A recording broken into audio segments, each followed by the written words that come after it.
Okay, so now that we have a good feeling of what energy is on the qualitative side, let's go to the quantitative side and see how we can actually use it to benefit our lives, right? So we learned this whole new idea. We take half an hour to sort of get used to a new idea. How is it better? How are we better off, right? So let's see if we actually can solve some of the old problems with a new method and see what happens, right? So let's go to our favorite example of jumping off a building of 30 meters. And try to find out what the final velocity it is. All right, so let's have this a little bit less dark. Let's throw an apple. From there, we know that mass doesn't matter. We'll actually see that result again and find out what the velocity is here. So normally we draw a free body diagram. We realize the weight is the only force that there is, right? The gravity is the only force, and then you have acceleration is the net force, right? Divided by m, and in our case, the net force is w. W, the formula is mg, so a is g in the downwards direction. So it accelerates downwards with that, and then so now that you have a equals to g, right, pointing downwards, you can go ahead and use Suvat to kinematics equations, right, to solve that. Now forget about force, right? How can we use energy to do this? All right, so we'll use the law of conservation of energy, which means the energy at initial point is equals to the total energy at the final point. So the strategy is this: pick your initial and final point. I'm going to call this point 1, label it point 1, and point 2 is when the apple is here. Okay, so label 1 and 2 in your diagram like this, and then over here write E1 equals to E2. There's an implicit total in here. So okay. So if you like, put down total as well. Sometimes I do that, sometimes I don't, depending if I want to emphasize it or not. Okay, if you want to emphasize it, that's a good idea as well.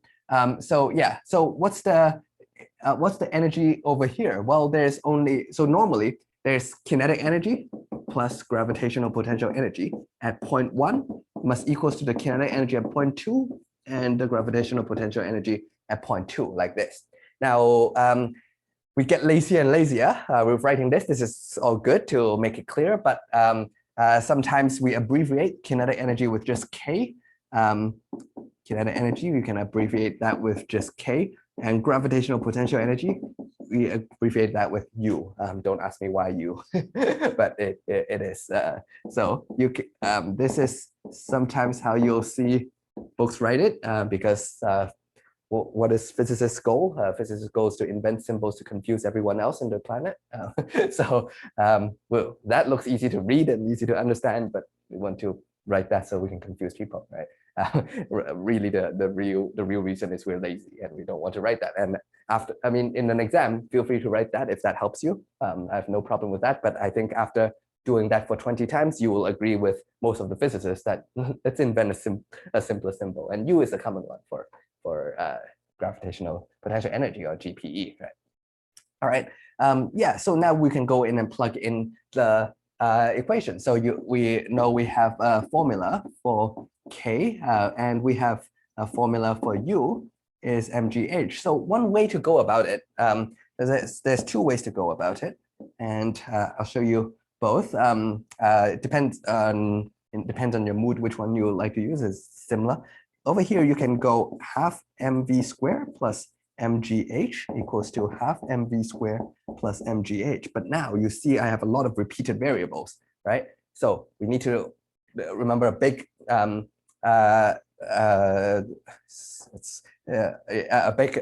thing to understand is when you have repeated variables, you need to distinguish them.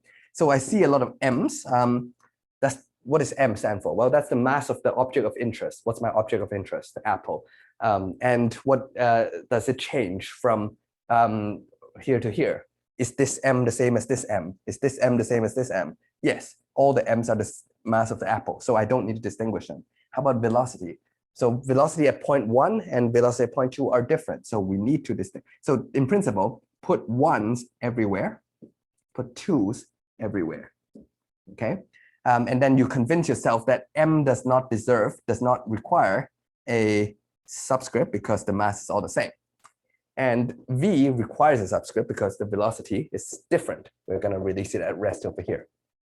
I'm going to set that to 0 in a second. How about G? G is the same. That's a constant, right? That's the constant acceleration due to gravity. it's a number that is the same, if roughly the same, at least if you're on Earth. We'll just look at first order effect. And how about the height? H1 and H2 are indeed different, okay?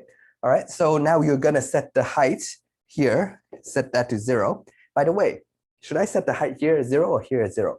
It's gonna be exactly the same. I'm gonna do both, all right? So let's set H2 to be 0. And in that case, H1 is 30, okay? So what will happen? Let's see, well, what's the mass of an apple? Let's say 0.1 kilograms, right? That's what we decide, around 1 Newton, right? So the mass is that. So everything in SI units, in fact, you also notice the mass completely cancels out on both sides. But just to, I'll show you the dumb way first of just plug and chug. You can immediately go about this and 0, all right? So the velocity over here is 0. All right, so that really just goes away. And mass over here, you have 0.1. G is roughly 10. You'll use 9.8 or 9.81 in the exam, but just for lecture purpose. H1 is going to be 30. Everything is in SI units, so I'm good with that. All right, so the initial energy is this times 0.1 times 10 is 1. So really, initially, I have 30 joules. And finally, you just plug everything again. So 0.1 velocity squared. Okay, so V2 squared plus the height is 0, right? So just cancel that. So at the end, let's not put in units until the very end. 0.1, and you can find V2, right? So what is that? So we will have yeah, all right. So yeah, we'll have 2 times 2 divide by 0.1 times 30, right? 2 times 30 divided by 0.1 is equals V square. So V2 square is so that's 60 on top. Dividing by 0.1 means divide by 1/10, which means multiply by 10. So you can check that with a calculator if you want. So you have 600. So what's V2? Take a square root. But whenever you take square roots, do plus or minus like that. Okay. So what's the speed over here? What's the speed? Well, speed is always positive, so take this positive. If you take the velocity, right, depending on which way you define your axis, if you're calculating for the velocity, you need to pick the -1.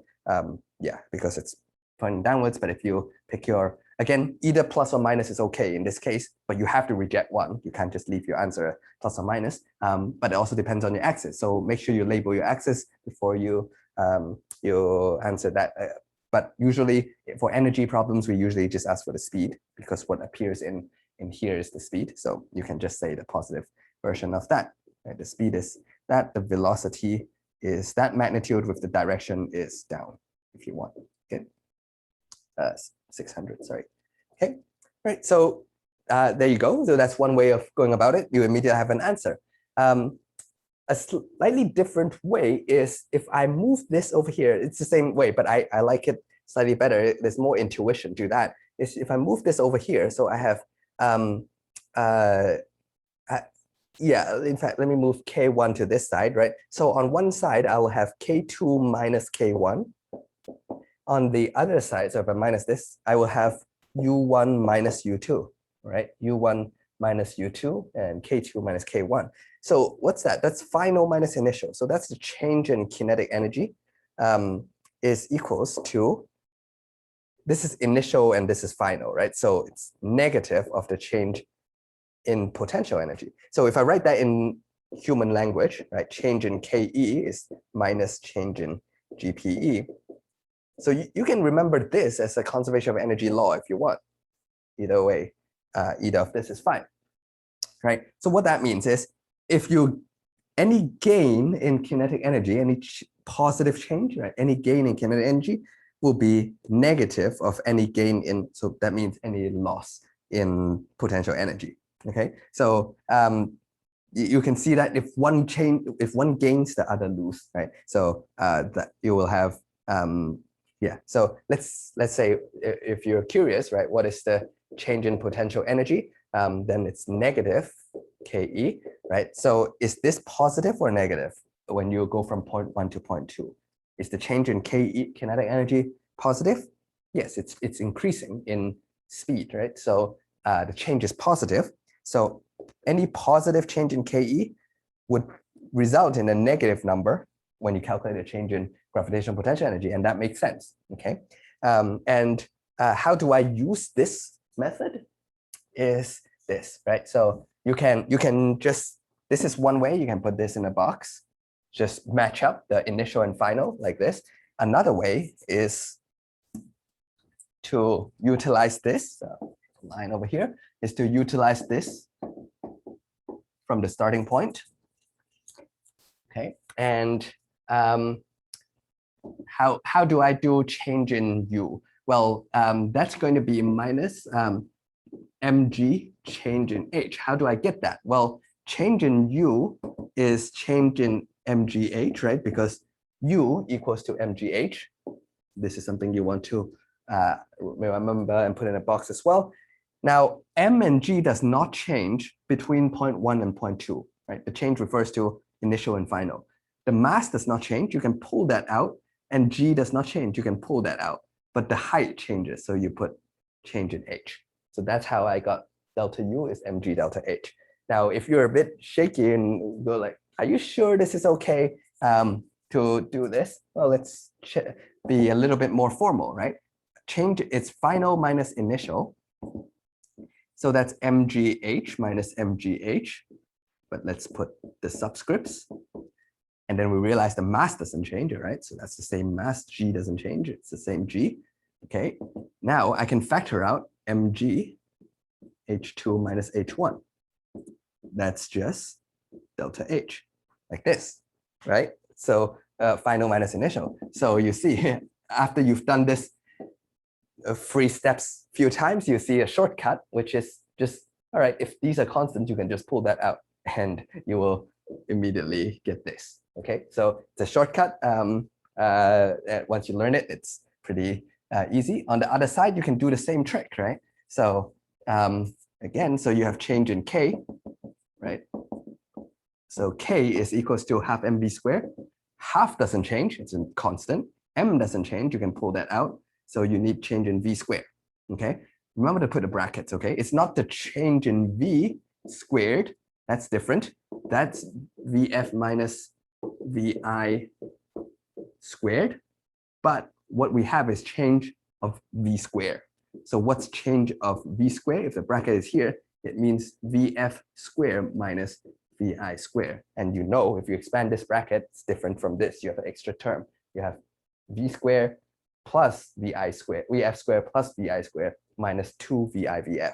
Okay, so just be careful when you do that. But yeah, that's fine. So on this side, you have half m change in v squared, right? So you can see immediately the mass cancels out. So that's another way to see that the mass does not affect my final velocity. So here I have vf.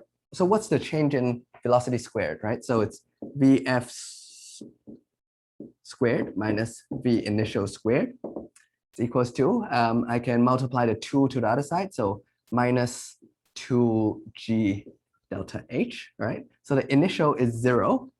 So I just have vf squared is, maybe I should have put 1 and 2. Yeah, let me retrofit that just to be consistent with my labeling. And yeah, here I have minus 2. What's g? G is 9.8 or 10. The change in height is from, well, what's the change in height? Final minus initial, right? h2 minus this. So 0 minus this is minus 30. So you can see this is also vertical displacement. So the change in height is minus 30.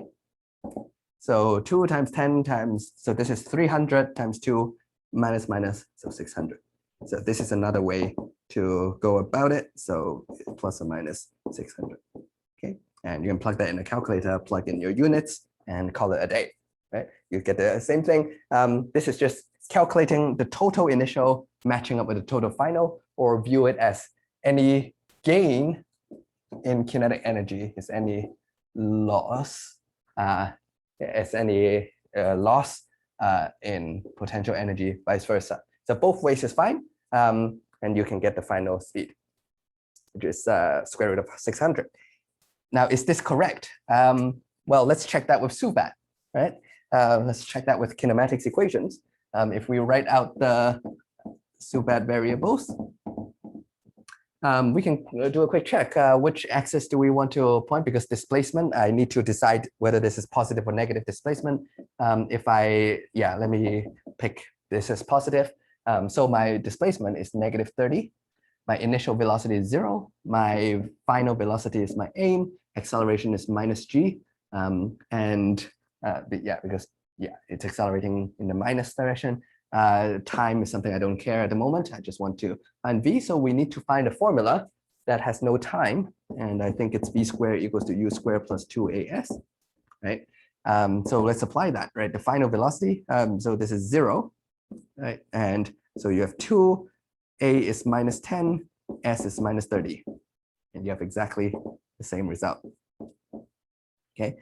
So v squared is 600, so v plus or minus 600. Okay.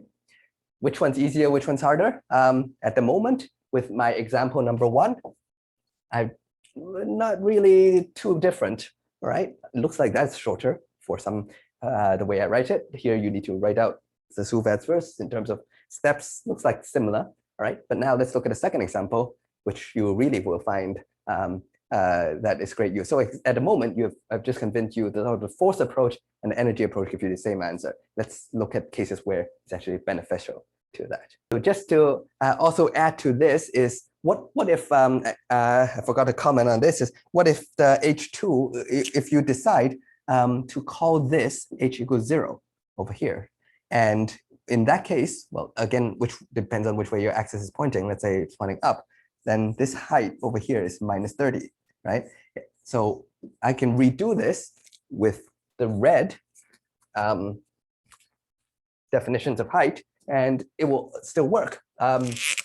You can use that way, right? If you use here, so what's the change in height? So it's final minus initial. So final is this minus initial. Again, you will have delta H is minus 30. Same thing. So it doesn't matter which, whether you choose this is 0 or this is whether this is 0 or this is 0, right? As long as you're consistent. What really affects the physics is the change in height, as you can see. So as long as you have a consistent axis, that will be fine.